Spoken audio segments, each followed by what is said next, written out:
Coach Oliver Almadro na promote as the head of volleyball operations ng Petrogas Angels. Bagong coach ng Gas Angels kilalanin.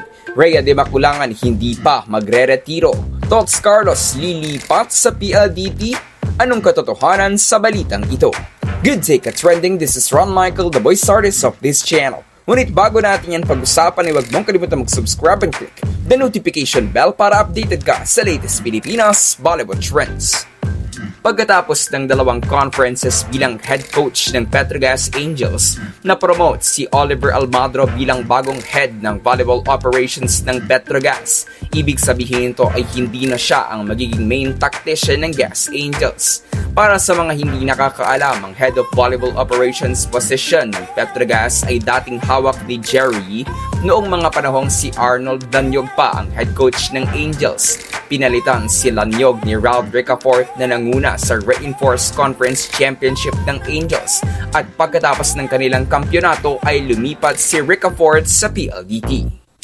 Ito nga ang nagbigay ng daan kay Coach O na tinanggal sa Chocomucho at mag-apply para maging head coach ng Petrogas at ang posisyon ay naigawad sa kanya bago magsimula ang All-Filipino Conference ng PVL earlier this year. Sa unang head coach assignment ni Coach Oliver ay agad na nakatungtong sa finals ng Petrogas na ipanalo nila ang Game 1 pero kinuha ng Creamline ang Games 2 and 3 kaya nagtapos as the silver medalist ng Gas Angels. Samantala noong Invitational Conference, Petrogas finished as the 9th place. Bukod sa pagiging head ng volleyball operations ng Petrogas, may bagong assignment din si Almadro na napauna nating nabalitaan bilang bago ding head coach ng Letran Lady Knights. Formal na ang inanunsyo ng Petrogas Management ang bagong posisyon ni Almadro sa team at kasama na din dito ang pag-guess who ng koponan, ang pagpapahula sa publiko kung sino ang magiging bagong head coach ng Angels. Pero agad na na-decode ng mga tao na si Coach Timmy Santo Tomas ang magiging bagong head coach ng Petrogas matapos na mahanap ng ilan ang orihinal na litrato ni Coach Timmy sa likod ng silhouette version nito sa nasabing poster. History repeats itself nga, kaya hindi na ito kagulat-gulat dahil katulad ng nangyari sa men's volleyball team ng Ateneo na dating hawak ni Coach Oliver Almadro na tinake over ni Coach Timmy, si Santo Tomas din ang kukuha ng bakanting head coach position ng Petrogas Angels. Sa pagbubukas ng All-Filipino Conference ngayong Oktubre, aasahan kay Coach Timmy magmumula ang final decisions at diskarte ng Gas Angels. Sa ngayon, si Baby Love Barbon pa lang ang nadadagdag sa lineup ng Angels. Tutok tayo sa mga future updates kung may iba pang addition na talent ng team. Asahan na mula sa kanilang 9th place finish ng Invitationals, magiging target ng Petrogas na makabalik sa finals katulad ng kanilang ginawa earlier this year.